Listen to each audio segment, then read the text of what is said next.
Pakistan cricket board के जो chairman है, जो आप एशियन क्रिकेट काउंसिल के हेड है, उन्होंने मेल डाल दी है, करना जो कर लो, 24 तारीख को ढाका में होगी मीटिंग। और बीसीसीआई ठीक आपको है। बता रहा है, बीसीसीआई के जो मतलब आप जानते ही हैं, वो बता रहे हैं आपको, हाँ। बता रहे हैं आपको कि एक काम करो, हम ना अगर मीटिंग चेंज नहीं होगी तो हम भी अड़े हुए हैं। हाँ, तो उन्होंने तो पहला मीटिंग इंपॉर्टेंट क्यों है? वेन्यू 8-7 तारीख सवाल की ये बात क्यों नहीं बता है रहा कि हूँ। एशिया कप क्यों है? बीसीसीआई ने पहले ही बोल दिया था हम ढाका नहीं आएंगे, आप चेंज द वेन्यू। फिर वही बात। नहीं, इनका कहने का मतलब ये है कि वेन्यू से क्या करना है, जब आपने एशिया कप खेलना ही नहीं, तो वेन्यू कहाँ है, मीटिंग का क्या करना? ऑनलाइन जुड़ जाओ मीटिंग में।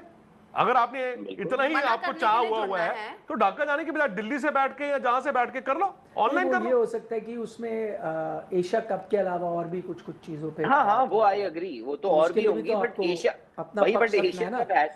Cup has to be your biggest point वो ऑन तो द नंबर 1 होगा ऑन द एजेंडा, बट और भी तो चीजें छोटी मोटी होती है ना, सब रेजोल्यूशन ये पास। पता नहीं, मैं एक बात बताऊं, हम भी ना, ये क्या है, आई थिंक बीसीसीआई को भी ना, हम क्या कर रहे हैं, क्या हम गिड़गिड़ा रहे हैं?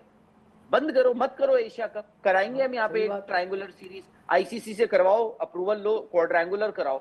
बताओ आप, अभी बात हुई थी ना, तो बताया जा रहा था कि भैया आपको सिर्फ श्रीलंका से ऑफर नहीं था, आपको ऑफर 1-2 और कंट्रीज से था। आप कराओ एक ट्रायंगुलर सीरीज, आप क्वाड्रेंगुलर सीरीज कराओ, ये तमाशा ही खत्म करो। मैं कह रहा हूं कि ये जो हम सोशल लिंचिंग हो रही है ना खिलाड़ियों की, चाहे वो पुराने हों चाहे वो नए हों, कल को, अब एक बात मुझे बता दो, प्लेयर्स की आपस में तो कोई दुश्मनियां है नहीं, इट इज जस्ट मुल्कों की है। आप मेरे को मैदान पे उन प्लेयर के साथ लगाओगे, खड़ा कर दोगे, भाई एक प्लेयर सामने टॉस पे जा रहा है, खत्म हो रहा है, हंस रहा है, हाथ मिला रहा है, कंधे पे हाथ रख दिया, आप तो उसको उसकी एफएजीज जलानी शुरू कर दोगे, तो प्लेयर को आप वैसे ही रगड़ दोगे। परसों जो हुआ आपको पता है ना, एक प्लेयर के तो यार घर पे लोग पहुंच गए थे। अच्छा, एक प्लेयर के घर पे लोग पहुंच गए थे।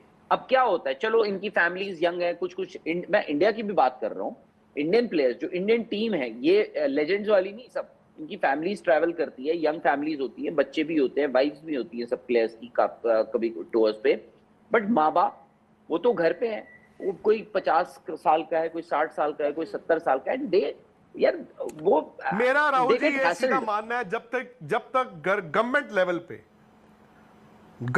पे जब क्लोजर नहीं होगा तब तक आपको क्रिकेट नहीं खेलनी चाहिए।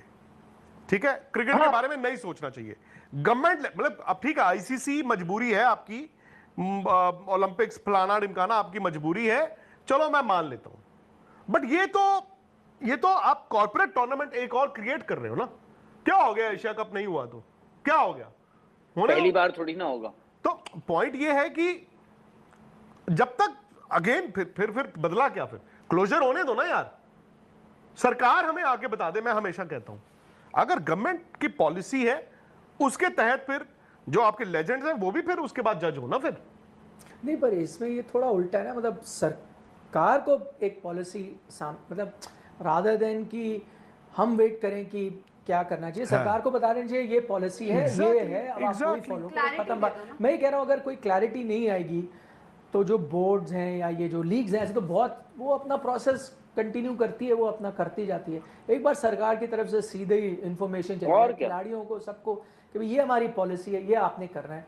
अरे ऊपर से क्या होता है, कोई परमिशन लेने की जरूरत नहीं है। हर किसी ये भी देखो ना, हम राहुल निखिल, हर किसी को हम कह देते हैं पैसा कमाने के लिए, पैसे का पुजारी, ये वो ठीक है, भले वो WCL हो, भले वो रॉयल कप हो, भले वो कोई भी हो। मेरा पॉइंट ये है कि बीसीसीआई, पाकिस्तान क्रिकेट बोर्ड, फलाना ढिमकाना, क्या ये सोशल सर्विस करते हैं? ये भी तो बताते हैं ना कि 9700 करोड़ रुपए हमारे पास आए इस साल। फिर जो आपका ब्रॉडकास्टर है जिसके पास एशिया कप के राइट्स है, क्या वो सोशल सर्विस लंगर लगाया हुआ है उसने? वो भी तो आपको 1 महीने से प्रोमो दे रहा है ना, सारे कप्तानों की फोटो के साथ।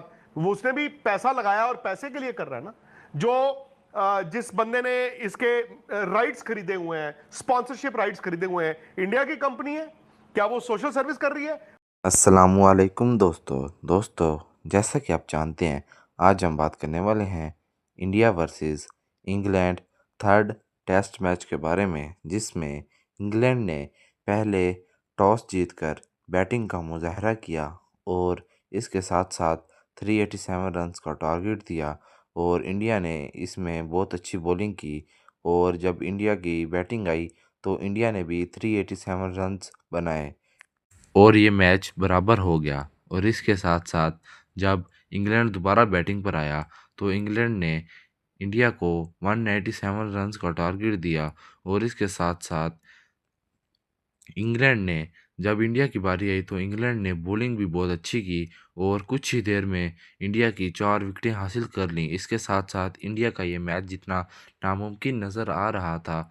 और फिर इसमें शुभमन गिल और जैक क्रोली की फाइट हुई और इस मैच का पलटा ही बदल गया। अब देखना ये था कि ये मैच इंडिया जीतता है कि इंग्लैंड।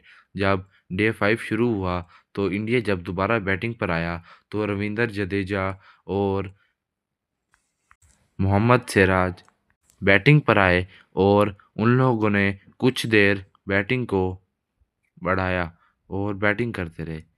और इसके बाद जब सिराज आउट हो गए और बुमराह आए और बुमराह ने भी अपनी बैटिंग दिखाई और 2 घंटे पिच पर खड़े रहे और ये मुजाहरा कर दिया कि मैं भी बैटिंग कर सकता हूँ। इसके साथ साथ इंग्लैंड ने इंडिया को 197 रन्स का टारगेट दिया था, वो नामुमकिन नज़र आ रहा था क्योंकि इंडिया की कुछ विकेट्स अभी पड़ी थीं और इंडिया को सिर्फ 50 रन चाहिए थे।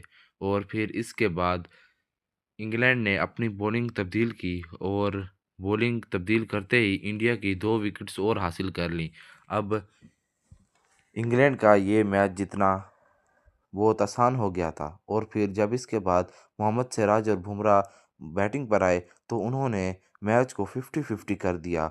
और जब बुमराह आउट हुए और इसके बाद जब मोहम्मद सिराज बैटिंग कर रहे थे कि इनसे थोड़ी सी गलती हुई जिसकी वजह से ये स्टंप्स आउट हो गए क्योंकि इंडिया को सिर्फ 22 रन चाहिए थे। इसके साथ साथ अब देखना ये था कि ये मैच कौन जीतता है। इंडिया को सिर्फ 22 रन चाहिए थे और इंडिया ऑल टीम आउट हो गया और इंग्लैंड ये मैच विन कर गया। देखा जाए तो इंडिया 22 रन से हारा है। ये हार कोई इतनी बड़ी हार नहीं है। अब देखना है कि ये सीरीज़ कौन जीतता है। अभी 2 टेस्ट मैच बाकी रहते हैं। अब देखना ये है ये टेस्ट सीरीज़ का विनर कौन होता है। अगर दोस्तों आपको आज की हमारी वीडियो पसंद आई हो तो लाइक करें, सब्सक्राइब करें और प्यारा सा कमेंट करें और आगे अपने दोस्तों को शेयर करें। Thank you.